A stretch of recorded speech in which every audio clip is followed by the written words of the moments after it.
pagi pemirsa. Kami akan hadirkan sejumlah informasi terkini yang tentunya tajam dalam dan menghibur. Yang akan menemani Anda selama 5 menit ke depan. Tentunya Anda bersama saya, Nur Nabila. Inilah Kampus News Update.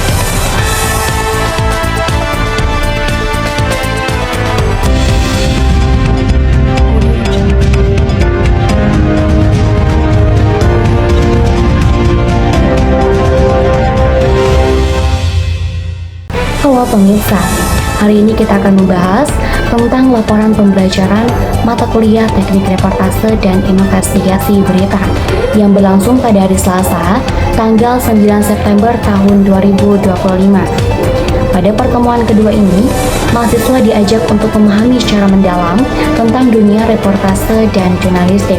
Dosen pengampu menjelaskan apa itu reportase, apa itu sebuah berita, serta bagaimana sebuah berita itu disusun hingga layak untuk dipublikasikan.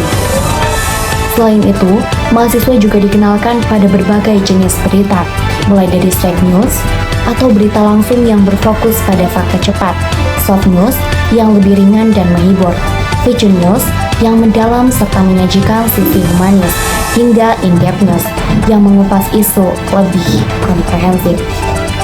Ya pemirsa, pembahasan juga menyentuh nilai-nilai berita, yaitu ukuran yang menentukan layak atau tidaknya sebuah peristiwa dijadikan berita.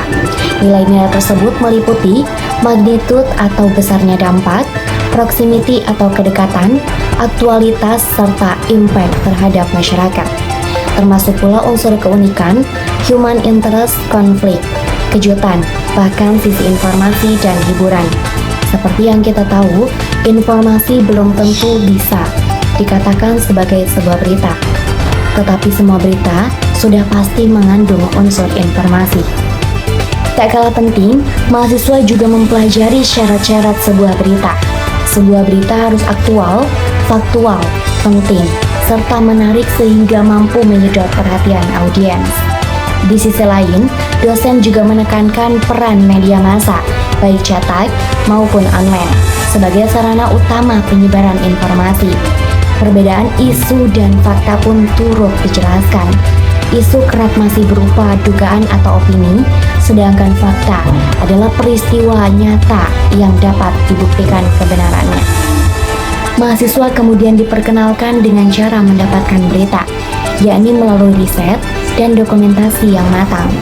Selain itu, pembahasan dilanjutkan dengan berbagai jenis wawancara, antara lain wawancara terbuka, tertutup, konferensi pers, wawancara kelompok, wawancara terpimpin, hingga wawancara bebas. Dalam proses wawancara, ada sejumlah hal teknis yang harus diperhatikan, mulai dari pelafalan yang jelas, volume suara yang sesuai, tempo dan jeda yang teratur, hingga intonasi yang tepat, agar pesan tersampaikan secara baik dan profesional.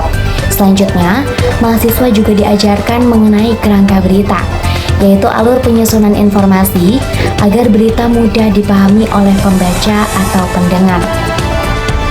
Tidak berhenti di situ, dosen menjelaskan tahapan pembuatan reportase yang terbagi dalam 3 fase utama. Pertama, praproduksi, yaitu tahap persiapan meliputi riset, penentuan topik, serta penyusunan pertanyaan. Kedua, produksi, yakni proses pengumpulan data langsung di lapangan melalui observasi maupun wawancara. Dan terakhir, pasca produksi, yaitu tahap penyusunan naskah berita, editing, hingga publikasi ke media massa. Dengan materi yang begitu padat, pertemuan kedua ini memberikan wawasan yang mendasar, namun juga sangat penting bagi mahasiswa calon jurnalis. Selain itu, dosen juga mempersilahkan kepada mahasiswa untuk praktek simulasi reportase. Ada 5 mahasiswa yang maju, 1 orang sebagai news anchor, 1 orang sebagai reporter, 2 orang sebagai narasumber, dan 1 orang sebagai kameramen. Dengan begitu, pemahaman mengenai reportase ini tidak hanya membekali mahasiswa secara teori saja, tetapi juga menuntun mereka untuk siap terjun langsung ke lapangan sebagai wartawan yang profesional. Demikian laporan pembelajaran mata kuliah Teknik Reportase dan Investigasi Berita di pertemuan kedua. Terus ikuti perkembangan perkuliahan dan berita kampus lainnya hanya di Kampus News Update. Saya Nur Nabila pamit undur diri. Selamat pagi, selamat menjalankan aktivitas kembali, dan sampai jumpa.